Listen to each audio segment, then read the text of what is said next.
All right. So 3 hours, 38 minutes, and 36 seconds. That's the approximate duration of my talk today. I hope you're all comfortable. Just joking. This was my finish time at the Chicago Marathon just 3 days ago. Thank you. Yes. So I finished the race. I went back to the hotel and then straight to the airport. And I'm here, and I'm alive, and looking pretty, I guess. But I'm not here to glorify marathon running. It is really painful and miserable. And after 3 hours running, I started to regret like every single life decision I made. And so yesterday, I signed up for Tokyo 2024. So I'm gonna experience that again. All right. I feel like many of you have probably heard this sentence in context of work, right? That usually somebody in the team is working too hard or trying to deliver something too fast, and then someone else says this. Usually what they're trying to say is, take it easy, go slow, don't waste all your energy all at once. Think long term, which is absolutely fair, right? Like digital product, if done properly, takes time. You need to understand your users, you need to validate your hypothesis with them, you need to come up with the right strategy, and you need to design and build and pilot and collect data. It's like, it is truly an endurance exercise. But I've also seen that sentence being used sometimes in ways that are counterproductive.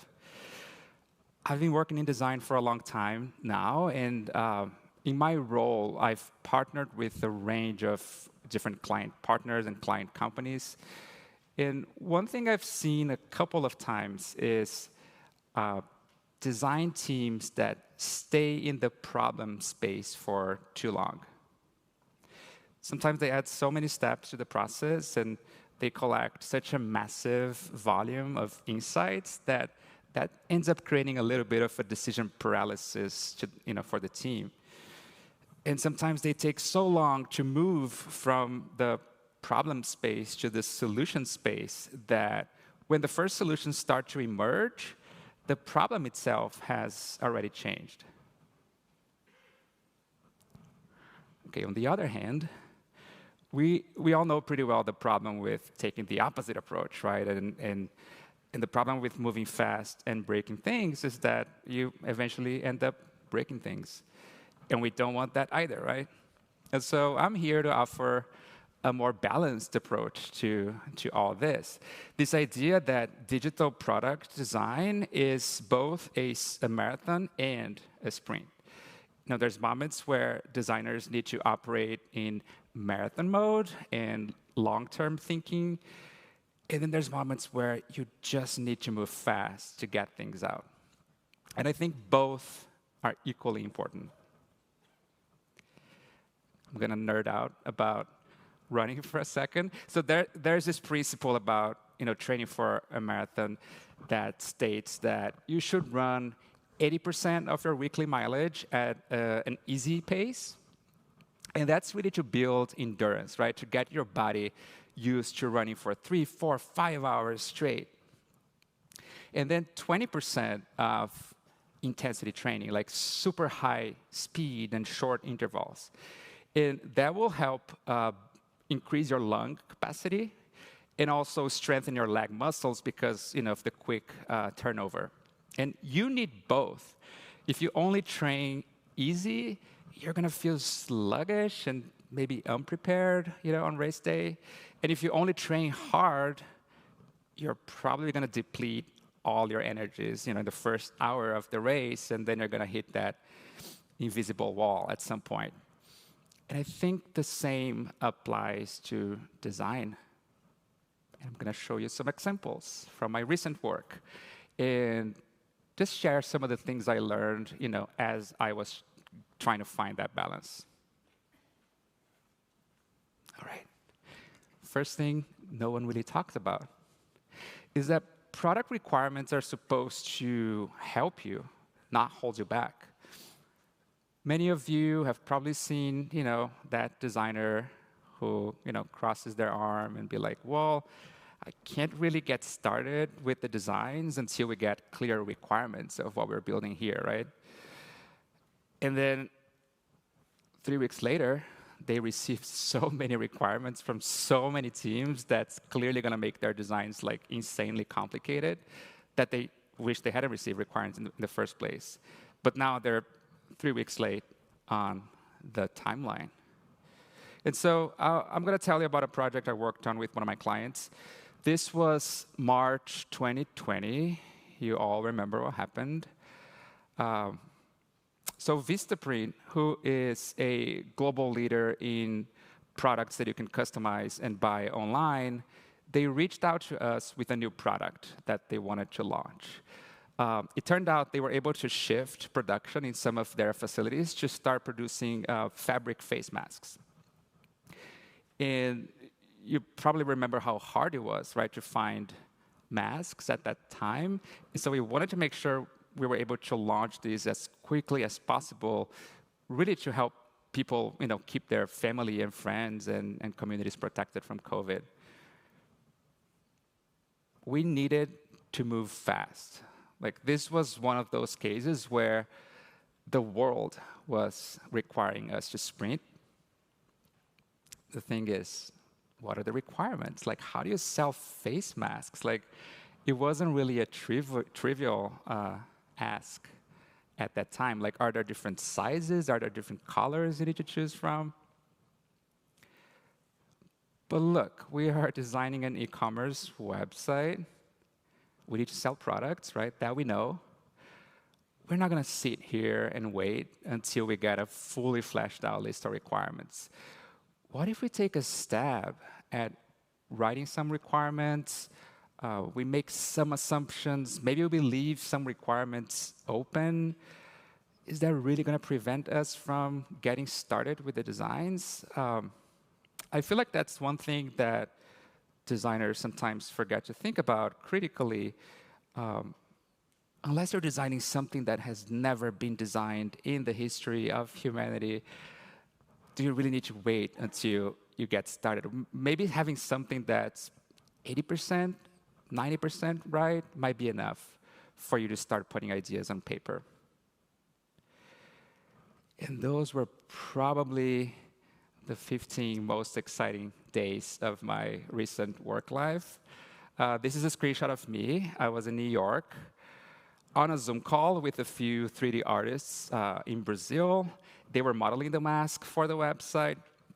But I was able to receive like a physical sample of the mask at my place, but we wouldn't have time to ship that over to them. So I was holding the mask on my webcam and like describing what it felt like, and then taking photos of the fabric so they could recreate that texture in 3D for the website. The other thing we did is we designed patterns.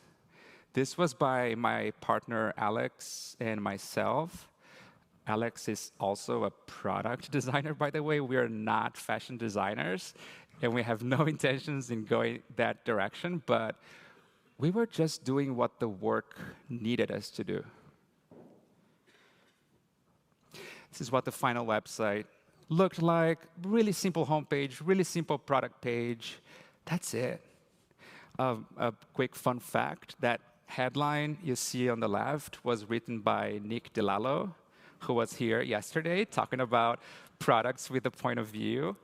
And at the time, there were only medical masks available. And it all felt very white and scary. And so the point of view here was, we think being safe doesn't mean being uncomfortable or looking weird. And so, great job with the headline there. The whole site was designed and built and launched in 15 days. Vistaprint sold 5 million masks in the first month alone. And what's cool is that they were able to donate 10% of the revenue to a small business fund that they set up to help small business owners who were struggling to stay open at the time.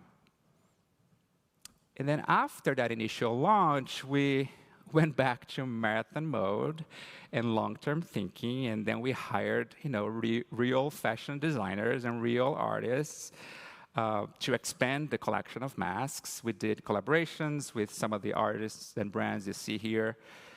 And then from that point, that new masks experience that we created ended up becoming the foundation for a whole new design system that we developed for Vistaprint. Then it was extended to other product categories like business cards and mugs and posters and all that. So classic example of sprint first, marathon second. Okay, here's another one. Timelines are designed to be linear and clean and lovely, right? But that just doesn't happen. There's so many things on every project that you cannot control. So let me show you another project. This is from a few years ago. I was working with Equinox. Not sure you're familiar, but they're a fitness brand in the United States. They offer, best-in-class fitness classes and training and facilities. Their gyms don't even look like gyms. They look like luxury hotels. And over the years, they've become really famous for providing, that best-in-class, superior experience for a very loyal audience. And they reached out to us to help them design and build the software for their connected treadmills. The idea was, to create a more intuitive experience for runners and also help runners be able to connect the data, the workout data from the treadmill to the mobile app that we had also launched a few months back. It was a really exciting challenge because this is what the average treadmill interface looks like.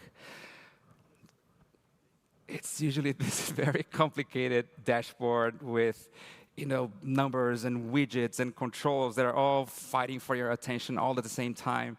And so there was this massive opportunity, right, to rethink the category standard and just come up with something that felt more in line with the Equinox brand. I'm sure a lot of you have worked on projects that involve both hardware and software, and you know how much coordination, how much work has to happen to make sure all those pieces are aligning for launch. And something that's very common is that the hardware gets delayed due to manufacturing issues, but all the other timelines remain the same. And so here we are again, having to sprint. I guess this is where I make a joke about having to sprint and not having a treadmill. We're not going to sit here. We're not going to wait, until we receive the treadmill to be able to design the UI. And so we took a shopping trip. We went to Best Buy and we found a monitor that was, a similar size and a similar inclination angle as most treadmills out there. Not exactly the same, was not pixel perfect at all, but at least that allowed us to set up a fake treadmill in our office space so we could start, exploring with some of the designs. And then a couple of weeks later, we brought in a random treadmill that we found into our office space. We took the monitor we were using and we essentially duct taped that monitor on top of the treadmill. Beautiful. And then there was this cable coming out of the monitor connected to a laptop on the side, which had the Figma prototypes, right? So we could project the prototypes onto the treadmill. And then we also set up a little webcam to be able to record users and do some user testing with people actually running. We were not going to wait until we have the treadmill ready to go. And the cool thing is that getting a head start on those design explorations allowed us to define some foundational experience principles for the treadmill, right? Things like controls that are used with high frequency, they should be placed at the bottom of the canvas so that you're able to reach with your arm's length. But then elements that are used only once, like if you're connecting to your phone via Bluetooth, you usually do that before you start, right? Those controls can be placed at the top because it's okay that it's a little far from your hand.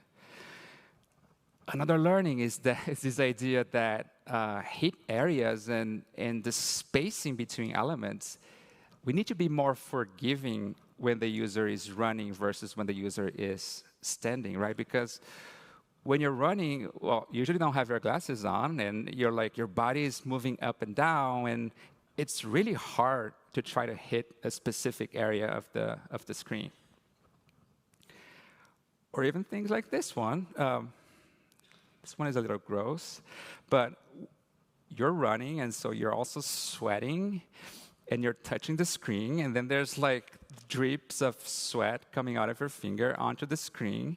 And so there's usually a little bit of a sweat puddle that forms at the bottom of the canvas. And what that does is that it creates some false touches on the UI itself. And so as we are designing, we want to make sure we are creating a little bit of a safe zone so that part of the screen is not interactive. This is what the final product looked like. The whole idea was leveraging, the Apple Watch faces sort of mental model from a lot of products out there. Different runners run with different goals. Some people run to burn calories. Some people run to meditate and not think about work. Some people run because it's raining outside and they wish they were able to go to the park, right? And so just this idea of creating a more modular system for how you run. The lesson here was what could have been a greatly delayed timeline of events wasn't.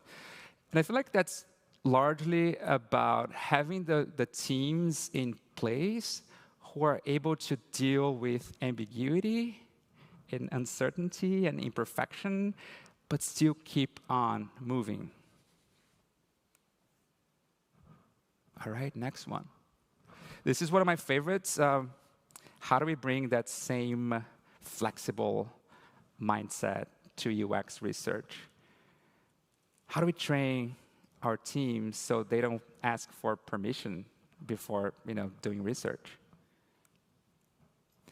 This story is from the work that a few of my colleagues did with GoFundMe.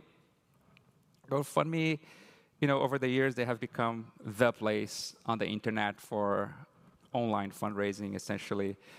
And we partnered with them to refresh their brand experience and shift it from being very utility focused and focused on medical emergencies and things like that to one that's more driven by emotion, right? That's what fundraising is all about. We had a pretty open-ended brief, right? What motivates people to ask for help? Asking for money is really, really uncomfortable, right? And so how do we alleviate some of that discomfort of asking for money online? And that's not the type of question you can answer with a simple survey or with a simple, focus group session. And it was also not the case to try to stack multiple research methods on top of one another. I mean, we could have easily spent a whole year just trying to answer this question. And so instead, we decided to take a more fluid approach to research, where it's this idea that research informs design as much as design informs research. Once you start putting ideas on paper and prototyping and seeing what your users will see, you're going to come up with a whole lot of new questions and hypotheses that you want to understand. And so we did start with some secondary research. We read papers on group psychology and sociology and history. We read studies on crowdfunding. we wanted to feel out the space to see whether there were new white space opportunities for GoFundMe to provide more value to users. And then we started a book club. There's a lot of literature out there about social good and social impact. And so each team member picked a different book to read, and essentially would drop our learnings in a shared Figma file. So before every stand-up, we would pull up that file and just talk through some of the things we were learning as a group. So there you go, book club. And the cool thing about this too is that this is a relatively low-cost initiative, right? Like setting this up and getting this going. We can do this in parallel with the core strategy and design work. And I think the coolest thing is that anyone can do it. There's something powerful about this idea that insights can come from anyone in the team, not just researchers. And just to show a few ideas that came out of that exercise, this was a concept for the fundraising page itself. And it was inspired by some of our conversations with people who were raising money on TikTok and Instagram and some of their best practices there. And so instead of having a huge wall of text, which is not uncommon in these types of experiences, what if we gave people some starter templates just to make their campaigns feel more story-driven and visually compelling as well? This was another concept, and it was heavily inspired by Amanda Palmer's book on the art of asking and some of her ideas there. Really trying to eliminate that discomfort of asking for money online. What if we give folks just a more structured set of questions for them, to create content? It's kind of a subtle shift, but that way it's not the user turning on their camera to ask for money. It's the platform that's asking users kind of a Q&A, and it just makes them feel a little more comfortable, right? Everyone is comfortable answering those Q&A boxes in social media anyways. Even after that initial conceptual phase of work, once we started designing and building the features themselves, we took a way simpler approach to research, like that idea of ask for forgiveness, not for permission. So let's say on Monday, we would have some questions about the copy approach for a certain page. On Tuesday, we would recruit 5, 6 participants using an online recruiting tool. On Wednesday, we would run the tests. And then by Thursday, we would have enough insights to be able to make a decision and move forward with the designs, right? I feel like this project was a really good balance between sprint moments, but also some more in-depth research. But I think the key was just filling it out and, mixing different research methods as needs emerged. Okay, the last point. You don't think about this when you go to design school. I guess many people choose design because they don't want to do that. This is from the work that Felipe, who is one of my partners at Work & Co., led with the New York City Transit. We launched the first real-time map of the subway system. For those of you who've been to New York City, very common that once you walk into the subway station, there's all these posters on the wall communicating service changes or trains that are under maintenance and tracks and all of that. They call this the wall of shame. They're not proud of it. So you can imagine how important it was to make sure we're providing, a real-time map of the subway for millions of subway users out there. Also a massive design opportunity. I mean, I'm sure you're familiar with this, but, reimagining the iconic New York subway map, but for digital. It's like, take the work of Massimo Vignelli and Michael Hertz and just bring it all together, right? Easy. Much to figure out, from how to place the dots, how to draw the best lines that we could, considering geography, geometry, all that. It's almost this puzzle, like, what's essential for me to solve this problem? You want to use like the Vignelli map, but at the same time, you want to make sure the user has the most accurate information on the map. We had long debates about neighborhoods, for example. Should we show neighborhoods or not? When do you show the main streets? When do you show the other streets? When do you show street names? It's like Scrabble, just all these different letters colliding, in this one spot. You have to figure out how to clean up the complexity. Then it was a process of getting that into a map of real data out of the abstract design. A lot of ideas we didn't know if they were actually going to work in the real world. Actually making it definitely took longer than we expected because of the sheer complexity of the system itself. Let's just say that error states that we never thought would have to be designed or built for or show up, where it's like, here are 27 lines that are changed. That stuff we now had to account for, and we have to figure out solutions for that. A constant challenge was adding really interesting dynamic graphical features that could slow down the frame rate. When you're dragging around the map, it has to respond. We can't have it be like chunky 10 frames per second, We are like trying to do the moving trains for so long. Moving trains are very important so people could understand. It's not only wonderful, but they understand that the map is live. For a long time, the developers would tell me it's just not possible. But we just kept talking about it and, and thinking about it, and eventually Robert built a working prototype.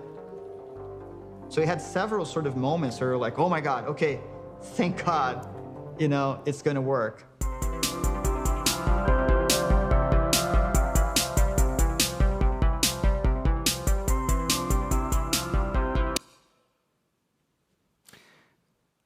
I think in total, the whole project had 20 design artboards.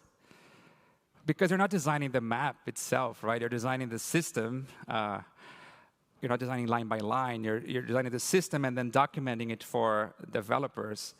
But the number of spreadsheets and formulas that the team had to come up with was unheard of. And I think when you're in design school, no one tells you about this, right? But again, we are doing what the work needed us to do. And I think stepping back now, I think what all these examples have in common is that there's no one way to design. There's no design process. I'm a firm believer of not having a predefined set of steps to follow when you're trying to solve a problem. I think it's more productive to think about principles instead. And no need to answer this right now, but just think about how many times in the last year did you meet with your team to talk about process and how to improve the process? And how many times did you meet to talk about principles? Like the real talk. What are the things we believe to be true as a team? What do we value in each other? How is this project going to make us better at what we do? This is a tough one, but why do we trust each other? And then finally, how do we find joy in all this? That 80-20 rule that I was describing earlier, that's a principle. It's not a process. What I'm going to do on a Monday versus a Tuesday, or how many miles I'm going to run, I don't know. Is it going to be on a treadmill, in the park? I don't know. That changes every time, every day, every week, or every time I'm training for a new race. Here's another one of my principles. Always be flexibly rigorous. I feel like what some people get wrong about training for a race is that they think there's one training plan that's going to work for everyone and all the time, that there's some sort of magic formula out there. There isn't. Like, rigor is important and discipline is really important, but if you don't listen to your body and to the things that are happening around you, you risk losing touch with reality. I'm talking about design here too, right? I love this diagram by Dragan Babic. What I like about this is that it forces teams to ask themselves two really simple questions, like how much clarity do we have about the problem and how much risk is involved, right? If it's low clarity and high risk, we should probably do some research first. If it's high clarity, low risk, let's just focus on refinements and iteration. This is another good example of principles over process. That's the truth. Like, no matter how much you practice and you train and you follow your training plan religiously for 5-6 months, there's always going to be something you cannot control on race day. Like the weather might be warmer than you trained for, or you might twist your ankle in the first couple minutes of the race. Your stomach might feel upset. It's the same thing when we're designing products, right? There's all these things you cannot control. And so back to Sunday, when I was running the race, I thought about giving up so many times. It's a mental game. And the only reason I didn't is because I knew how much I trained. I knew how much I trained. And I feel like the best designers and developers and product managers I've ever worked with, they know they trained. And they have this amazing ability of being able to handle ambiguity and uncertainty and imperfection and keep moving on. I wasn't sure how to end this talk. And so I found a clip on TikTok, because that's how you end talks in 2023. It's from the British track and field athlete, Jasmine Sawyers, and she won her first gold medal at the European Athletics Championship that day.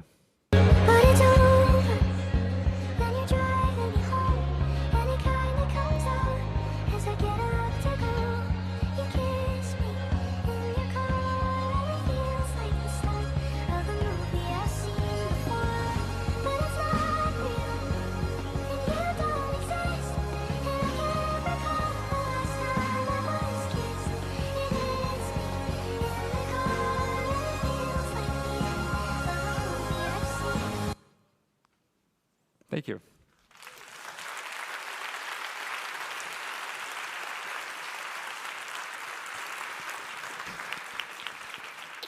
Oh, thank you so much, Fabrizio. That's you. wonderful. So many insights. Thank you. Well, Thank you. join me for the conversation. Yes. We have a few nice. questions. One came also. It's always so funny when you just start speaking, and then eventually, like 1 minute in, somebody just, oh, okay, this is it. I have to Delete bring the it up. question. Yeah. The very first thing that came up was from Decio. Did you know that there is a marathon here in Antwerp in 10 days? No way. Cancel my flight. No. Cancel everything. You're going to stay here and you're going to run. No, seriously, that's great. I didn't know. Yeah. So next time? Let's do it. Excellent. A few questions that came up. One of them actually also quite interesting at this point. Anonymous. Okay. Anonymous. In our team, we always run into problems with our sales and marketing department. Anybody feels this tension? Sounds familiar. They expect us to deliver on the unrealistic promises that they make. I'm totally running out of ideas of what I can do to address that. It's very, very bold. Frustrating, ... That's it? That's it? Now I'm supposed to come up with an answer? Yep. Bring them in to your process maybe and show them what it takes to fulfill the promises that they're making. Bring them to watch a user testing session. Bring them to see one of your daily stand-ups. And I mean, it's just one way that we found to be successful with some of our clients is just the more transparent you are about the process, the more empathy you're able to create with other groups. And hopefully that makes certain conversations easier in the future. Gemma is wondering, how do you deal with multiple stakeholders with different opinions, and all of them need to consider and give different directions? FigJam comes to mind, like let's workshop this out and just all get in a room and try to list all the requirements and prioritize all the requirements. Like it's that idea that when everything is important, nothing is really important. And so how do you bring people in and try to facilitate some of that prioritization exercise? So again, if they're part of the process of prioritizing the requirements, they might be more willing to accept that some requirements are not going to be ready for launch. I actually liked a lot this idea of prioritizing principles over process. In many ways, I think like every time you go on LinkedIn and everywhere, it's like everything is about the process, the double diamond, the triple diamond, the quadruple diamond, the reverse diamond. Like it's all about diamonds. It seems like, oh, we're in Antwerp, so it's fitting.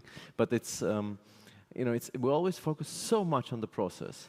So I'm wondering at this point, so if you, can you maybe elaborate a little bit? That's one of the questions that came from Robin, about how would you then define, establish, maintain, track, and embed principles into your design work? Is it literally basically a set of guidelines, a document that we all agree upon, and then every time we run a project, we kind of running through this to make sure that we're aligned? Or how does it work? Yeah. By the way, I feel the pain. Like I run the UX Collective, and a lot of the articles we receive are about the 5 steps to building a persona and the 5 steps to doing research. And it's just so formulaic that I think it's a missed opportunity for people to just think critically about what the work needs. What was the second part of the question? The question was just the principles. How do they fit into the process? Literally on the kickoff meeting, it's funny, like 3 years ago, we used to have like a 1-hour kickoff meeting for our project. That's insane. You're going to be working together with the same team for like 6 months, 1 year, and you're like spending 1 hour together to kick it off. And so we decided to make it a kickoff week. And we have a whole schedule of, day 1, let's talk about ourselves and what we like and what we don't like doing, and how we're trying to grow personally, and how this project is going to be able to help us. Second day, let's talk about the clients. Let's talk about what they're trying to do and who they are and their history. Third day, let's talk about ways of working, right? And so just taking the time to get to know each other and build that trust at the beginning of the project is so important. It makes such a difference. And I think part of those conversations are around principles and values. Like, are we okay with people spying on each other's Figma files? Are we uncomfortable with that? Do we want to use, Google Sheets or some other platform? I think those are the moments to align on process, but also principles, for sure. Yeah, I think in many ways, like when I think about principles, it's just a very helpful way of kind of creating a shortcut for your design team. Yeah. Like, this is what we do, this is what we don't do. Because there are always these endless conversations about, are we going to use a popover here, a bottom sheet, or are we okay with floating toast messages and all those things. And you're not going to be able to be there in all of those discussions. It's impossible that everybody participates in all the discussions. And so how do we train our teams to be able to make those decisions on their own? As long as we're all aligned on the values and the principles, the decisions should be easier. Right. There were also a couple of questions about the projects that you showed. One of them was, how long did you work on that ATM live map? And did you draw all the lines as a vector, or is this done by programming in some way? Programming. It took us 13 months to launch. 13 months? Yeah, 13 months. All vector. And I think we used Sketch at the time. Oh, we got response. Okay, all right. Kespa is wondering, I know how much I trained. Is that confidence? How do you make sure you don't slip into arrogance? having people around you who feel comfortable challenging you. I think it goes back to that initial trust building. If you're comfortable with your team and you trust each other, people are going to call you out if you're, doing something weird or insane. So yeah, trust is the answer. I think there's also an interesting point about the team size, the setup of a team. So because some people will feel comfortable when you have a slightly larger team where you have a couple of seniors, a couple of juniors, and everything in between. And sometimes you say, no, we go with a small team. We're going to break down this entire product into small verticals, and we're going to work with dedicated design team or product teams on it. How do you feel about the better team setup, size, things like that? Small teams is the way to go. That's how we built the company, and that's how we structure every project, regardless of who the client is. Small teams, really senior people. That eliminates a lot of miscommunication and layers of approval. And it's like, let's put 3 really good designers to work together on this and solve it. It's also smaller teams. Just makes people feel more comfortable talking and expressing their opinions and throwing out ideas, and it tends to be more successful. Okay. In my opinion. A few more questions about the process and the principle. One of them is, what is the biggest difference actually between a process and the principle? A process is we're going to start by doing this type of research. And we're going to spend X number of days doing that, and then we're going to do this, and then we're going to do that, and trying to plan the entire process ahead of time at the beginning of the project. Principle is I don't need to see all of the screens you're designing, or no one needs to join every single meeting. Like, those are the things that it's not about how you do it, it's about why you're doing it and how you want to work together as a team. So that's how I define them in my head, yeah. There were also a couple of people, I think, that were online.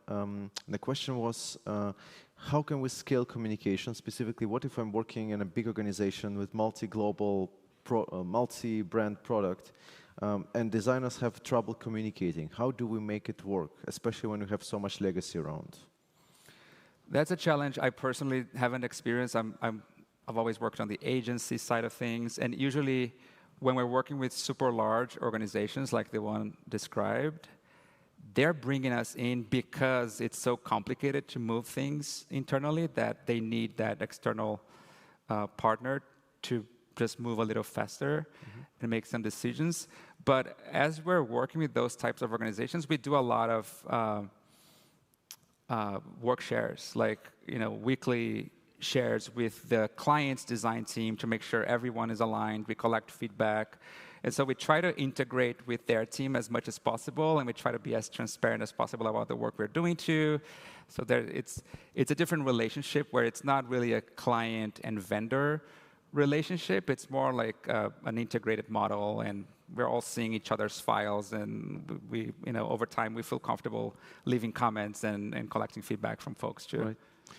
There is another anonymous. I don't know if it's the same or different. Okay. Was it just a this is going to create waves here. Oh, God. Was it just in the prototype, or did numbers on the treadmill software also jumped around in the final product? I think it might be better to use a monospace font next time. Thank you. Designers have opinions, right? Yeah. That's it. From what I remember, it's just maybe it was just here, not in the final product. I hope. You would have like jumping numbers. I mean, you're jumping as you're running, right? So it makes sense that. Yes, the numbers would jump as well. Yeah. They're kind of synced. Yeah, it's in sync with your eyes, right? Excellent, fantastic. Okay, I think there's another question. I think that's the last one. Probably we'll go with here. And it's again also about the principles. How to train a team to change the way of thinking. Like, for example, if you're focused very much on, okay, this is the way we're working, this is the process, how do you navigate from the process towards principles and create this kind of environment where people, everybody, new and seasoned designers, feel on board with this approach? Negotiating at the beginning, right? Like, everybody comes with legacy. Like, I have a preferred way of working, and then you have a preferred way of working. Like, we're not going to be able to please everybody, but let's have that conversation. Let's, find the middle ground. We do the same thing with our clients, right? We follow their lead in terms of how they want to work. And so we tend to be very flexible in that sense. I think that skill is also built over time. The more projects you do, the more comfortable you feel with, yeah, I can use Figma, I can use Sketch, I can use Dropbox, I can use whatever you want to use. I can do research first, I can do research last. It's okay, right? And so I think it's all about that, again, trust building and that initial conversation with the team. And then finally, the very last question, I think, would be, what is the most complex thing you've ever worked on? Where you thought, okay, in the beginning, maybe where you just started working on it, oh, this is going to be quite something. I don't know if you can do it. Did you ever have this kind of experience? Yeah. So we are currently working with a company, I don't think I can name them, but they offer monitors in surgery rooms. Like, so, those displays that doctors are looking at as they're operating a patient. We're designing that. I'm not involved on this project in particular, but I'm scared for that team. It's just so much responsibility and so much pressure. Yeah. The reason why I'm asking is because just before this, before we came on stage, Fabrizio was looking at the dashboard over there. What was that? I don't even remember anymore. So it's there's a large screen back there that controls apparently pretty much everything here, the lights and the sound, and it looks amazing. And I mean, that would be a fun one. Okay, so if you're listening, or maybe even you're working in this wonderful venue, so there is always a room to explore. There's always something, right? Yeah, always. Are you like that, or just like looking around and trying to find things? Yeah, I just like throwing chocolate. Yeah. That's me. Yeah. Do you like to throw chocolate? We never did it in the end. We didn't do it, yeah. Yeah, we should. We should. Yeah. Cool. Since you have a lot of experience, like, what's the right technique? I mean, the right technique.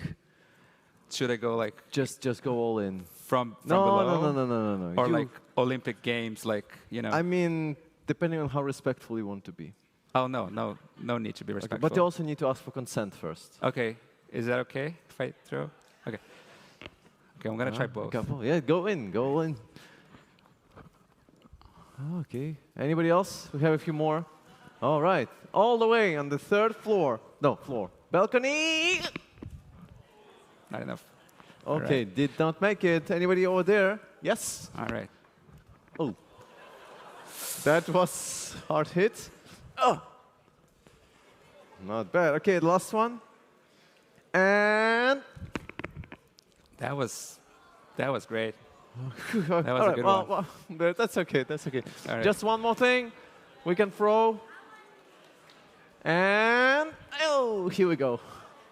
Okay, wow. That's it. All right, everyone, please give a round of applause to Fabrizio. Thank you. Thank you so much, Fabrizio. Thank you.